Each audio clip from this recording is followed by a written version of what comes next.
Hi, Monaya. I am Tamika Stanton, and I'm the clinical licensed social worker here at the social agency. And I'm going to be working with you today, and I just want to know how you're doing. I'm doing all right, I guess. Okay.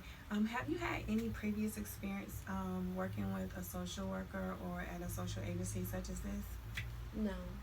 Okay. I'm just going to explain the procedure to you. Today, we're going to go over your incident that caused you the trauma, and then me and you are going to do some goal setting, and we're going to discuss that. We're going to assess it. We're going to give you a goal plan, and we're going to try to give you ways to work through your trauma. And then you're going to return for an appointment and tell me exactly how you've been doing with the goals that we set today. Is that okay with you? It's going to take about maybe 45 minutes to an hour just to go through everything with you today. Okay. Okay, so what brought you into the office today? Last Sunday, I was sitting at home upstairs watching some Netflix, and right before I went to bed, I heard a large pounding sound downstairs, like someone was trying to open the door but they couldn't. And then I heard the window break, and I immediately ran downstairs when I heard the pounding. And then I saw a black figure try to climb through the window, and they looked and saw me, and then they ran out before they could do anything else, or before I could react. Okay, I'm so sorry that that happened to you, and it must have been a very traumatic experience. I'm just going to see me taking some notes of what happened with you just so that I can make sure that I don't miss anything during our conversation. But I'm very sorry that that happened to you. Um, so, how are you feeling after that break in? Like, how are you feeling? I'm more anxious than I was before to be at home, and I have to constantly be on the phone with someone so that I feel better about just Okay. being home. Okay, so I'm hearing that this has impacted you and made you more anxious and having anxiety, and you don't want to be at home alone. So, what do you think that I can do to help you feel more comfortable at home and not feel as anxious? Like, what made you comfortable when you were at home before the break in? Like, did you have a safe space in your house or a happy space that made you just feel happy? As I did being downstairs and just being in my living room and being on the phone with my friends and just I don't know, I just want to feel comfortable with being in my house, and maybe like a camera system would help, but I don't really know where to start with that and how to get one. Okay.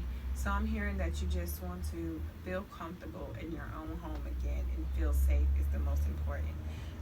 So I understand that. So let's think about making some kind of goals that's going to make you um, feel more safe at home. So did you guys talk about this a security system or camera system that you can maybe hook up to your phone so that you can watch the outside of the house or the doorbell cam?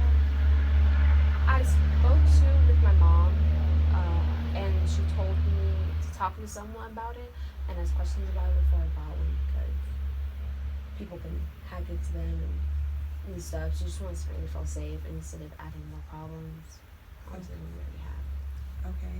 So, do you have anybody who can maybe support you through this, friends or family that can maybe come over with you and make sure that you're feeling comfortable and safe in your own home?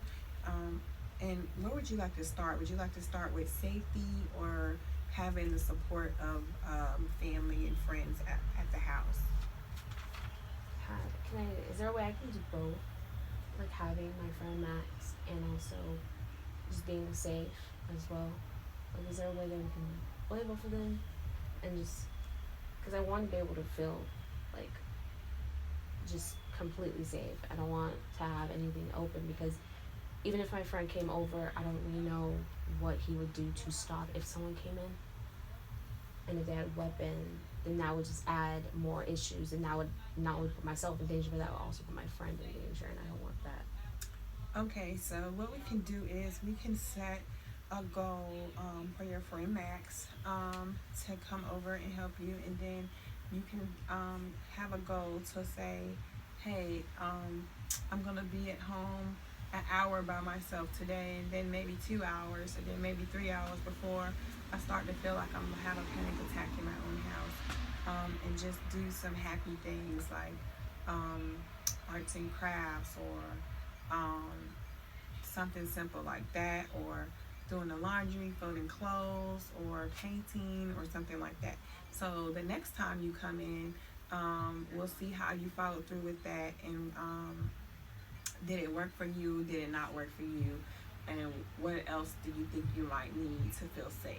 So um, we'll work on that at the next session, and then you'll come back in. So now we're going to transition into the implementation phase. And what that means is like you're leaving and then you're coming back, but we're not really getting up. Okay? Okay. So, all right. So, hi. Nice to see you again, Monaya. How are you doing? I'm good. How are you? I'm good. It seems like you look happier today. Yeah, I'm feeling a lot better. Okay. Were you able to work on any of those goals that we set last week when we worked? Yeah, my friend Max came over once every day for a week, and then he started coming over at random times whenever I felt really anxious to be alone. He just spent like an hour or two with me, and then he went home again. But that really helped, just having a physical human there that I could talk to and be with and do things with. And since that happened, do you feel like you were able to push through the process of not being as anxious and scared at home? Yeah, it's helped. And when I get really anxious when I'm alone, I don't really reach out to call him anymore. I just like listen to music and just sit and meditate and do happier things instead of dwell on like the negative. And how do you feel about going forward in the future? Like, how do you think you'll feel in the next 30, 60 days compared to how you felt the first night of the attack, of the break-in? How do you feel now that we're looking into the future and a couple of weeks have passed now? I feel like I have a better handle on how to react in certain situations like that, because before I didn't really do anything. I didn't really call the cops. I just kind of, it was breaking and I really didn't do anything except for get really scared. So now I know that since I have my security system up, that I can call police, and that there's always someone watching the house. If someone was to come in, they would be alerted too. Okay, so that's good. It's all good things, and I'm glad those things are working out for you. And that one friend that you have that you can really lean on for support, and of course, family. So now that we have that progress, we'll go into the termination of the services for our agency. We talked about that last week, that this will be our last session together. How do you feel about this being our last session? Do you feel that you still need to be supported, you need additional support, or you're leaning more towards you're independent and you don't need any more support for your feelings of your anxiety and anxiousness? I'm feeling more independent on it. I feel better about being alone, and yeah, doing good. I think I'm ready. Okay, and you still gonna, if you can't reach your friend Max, do you have a backup friend if you have an issue that you feel like you can call and it can calm you down some and get you back to a calm place? Okay, that's good. You're having your mom as a support system, like your best friend, is also very, very good. And just finishing up, I'm just gonna say, like, I'm proud of the progress that you've made this far, and it's been really good. And I'm glad that you came in to get the extra additional support. And if you feel like you need more support, we're gonna do a follow-up appointment for 2 weeks. But you have my name and my number and my email. You can email me anytime. And if you go back down that dark path of anxiousness and anxiety attacks, you can call me and we can work through it together, and I'll just put you back on the calendar. But right now you're making very good progress, and I want to say thank you, and it's brave of you to come out and get help. We're always going to be here to help you and offer you any other assistance. I have some additional resources that you can call on text or like snap groups and stuff like that that's age appropriate for you. Like everybody's on those social apps that you can, text or feel free where you won't have to just be inconvenienced and make a whole appointment and go somewhere, but you can read other people's stories and jump in and chat and feel supported that way. So I hope that works for you, and I'm glad you came out and got the help, and I'm more glad that you're not having these same issues anymore. So it was really nice working with you, You and too. I'll see you in the future. Thank you. You too. Okay.